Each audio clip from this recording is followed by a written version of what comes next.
Hello everyone, my name is Eric. I'm a first year medical student at the University of Melbourne. A few weeks ago I started a series on books that I loved reading over that particular month, and this is the second installment of that series. So without further ado, here are 3 books that I loved reading over the month of May. Timestamps will be in the description below. So the first book of this list is The Three-Body Problem by Cixin, translated by Ken Liu. So this was a very highly recommended book by my previous video, and I'm really glad people did recommend it because I honestly loved it a lot. It's one of those books where if you're not careful, it can really suck you in, and before you know it, you've spent like 5 hours on the book, your whole day's gone, and then you get up and you're like a bit confused of where everything is because you were so engrossed by the book. And I would say that's a testament to how good the book is, and it is considered a very good book. It's won awards such as the Hugo Award in 2015 for Best Novel, which is pretty crazy. But anyway, I'll tell you a little bit about what the book's about. So the book starts off in 1967 with the Chinese Cultural Revolution, where a little girl watches her father, who's a physics professor, being beaten to death for not being a revolutionary. The book then time skips a bit later to when she's a bit older, and then time skips again to the present where most of the book is set. And in the present, there's been a string of unexplainable suicides within the scientific community. And that brings us to the main character called Wang Miao, who's a nanotechnology engineer. And we see the rest of the story through the eyes of Wang.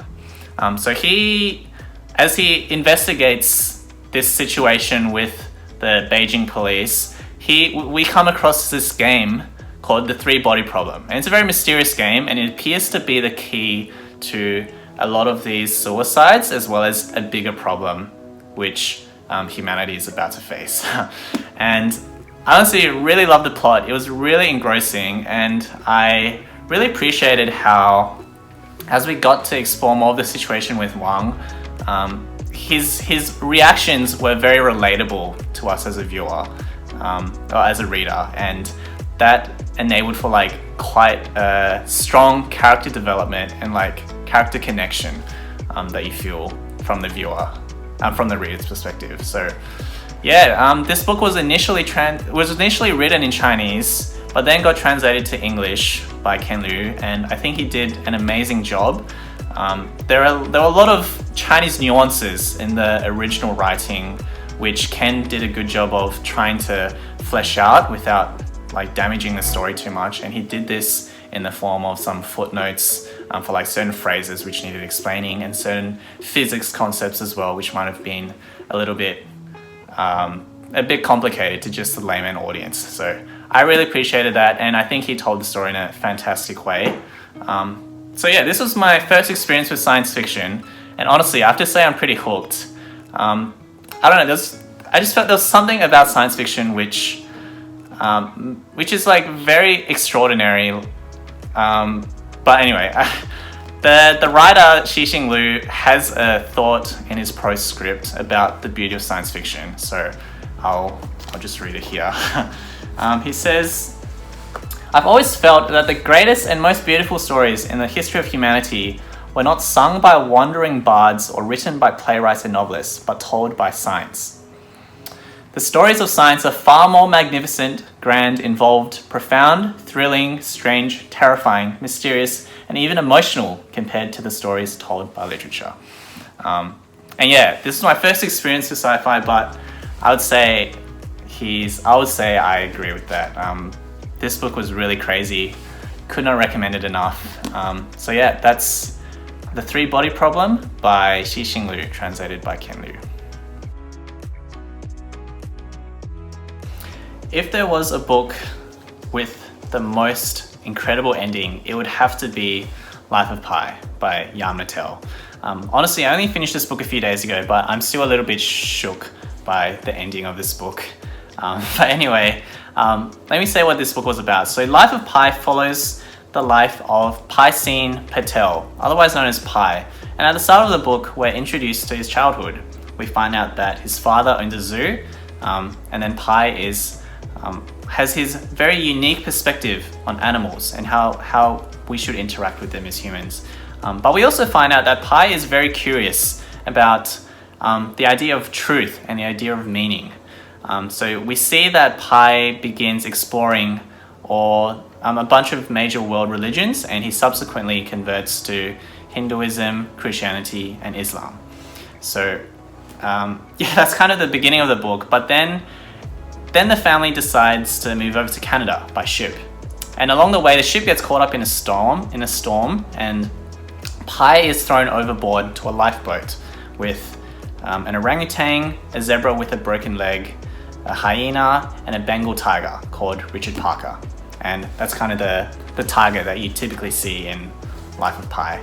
So yeah, from this point onwards, we're kind of just introduced to this setting where Pi is focused on like staying alive, trying to fend off the animals, and trying to get rescued as well. And I have to admit, by this point, I was a little bit confused about where the book was going, because the beginning it seems so different to the beginning, which was exploring ideas about hope, about meaning, about truth. But by this point, it seemed kind of like just more a typical survivor kind of novel. But by the end, everything makes sense. It's really incredible. Like, I can't really say much more, but by the end, there's this big circle that happens, and you see that the story was really a story about much more than just animals and about surviving, but it's actually a story on truth, a story about meaning, a story about hope. And yeah, I think Yann Martel really did a fantastic job with this book. The storytelling was very vivid. It was honestly very engrossing. And yeah, again, the ending is just incredible. But you can see that there's a lot of one-liners that I found really cool with this book. And yeah, I have to thank Jen Huang for recommending this book to me. Yeah, this is Life of Pi, the most incredible, the book with the most incredible ending.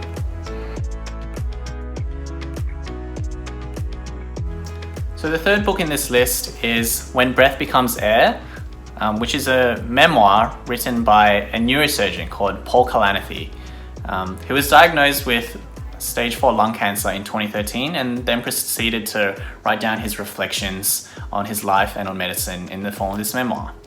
So I initially read this book about 2 years ago, but recently revisited it because I was going through a stage where I wasn't too sure why I was going into medicine, and this book gave some really great insights to help with that. So a little bit about Dr. Kalanithi. He spent most of his childhood in Kingman, Arizona, which is regarded as one of the least educated districts in America, whereby his mother then instilled in him a deep love for literature. After that, he went to Stanford University and Princeton University, Stanford University and Cambridge University, where he subsequently studied human biology, literature, and philosophy. And as he was studying literature, there was one question which fascinated him, which was what makes life worth what makes life worth living? And as he was exploring this question, he came to the conclusion that it was medicine, specifically neurosurgery, which would give him the answer to that. So then he enrolls into Yale Medical School, and then we kind of see how his attitudes towards medicine change as he goes from being a medical student to a doctor. And I found that really interesting as a medical student, kind of seeing his perspectives grow more and more. And yeah, he writes in there are some like quite heavy themes throughout the book. Lots of themes on death, on meaning, on what makes, it's a pretty tough question, right? But I think Paul did a really amazing job with this book. He writes in a very clear manner, but still in a very artistic voice, and you can definitely hear his voice coming through the words, which I thought was just he's a very, very talented writer in that sense. There are a few highlights that I made from this book. There was one particular scene where he finds out that his colleague in medical school had recently committed suicide, and then as he was reflecting on, I guess, the the impossibility of medicine and the burdens that doctors have to go through. He gave this really amazing quote, which was, you can't ever reach perfection, but you can believe in an asymptote toward which you are ceaselessly striving. And I thought that was really cool. And yeah, there are lots of great reflections in this book. And a lot of people seem to, so while Dr. Kalanithi did pass away in 2015, this book is still regarded as one of the greatest memoirs of this time, and a lot of people think it's like recommended. It's mandatory reading material for medical students, and if I had to pick an opinion, I would say I agree with that. So that's book 3, When Breath Becomes Air by Paul Kalanithi. If you think about it, a book is pretty weird. Like, it's just a flat object made from a tree. It's got some flexible pages and got some dark squiggly lines. But at one glance, when you read a book, you're in the mind of someone else who's had completely different experiences to you, and who's kind of just talking to you in your head. And I don't know, I find that something so incredible, how writing and reading is just able to bring together people and ideas from completely different time periods, and yeah, just bring them together. But anyway, that brings us to the end of this video. So thank you for watching. I'll be looking to continue this series in June. So if there are any book recommendations, please comment them down below and I'll try and get to them. But yeah, thanks for watching and see you next time.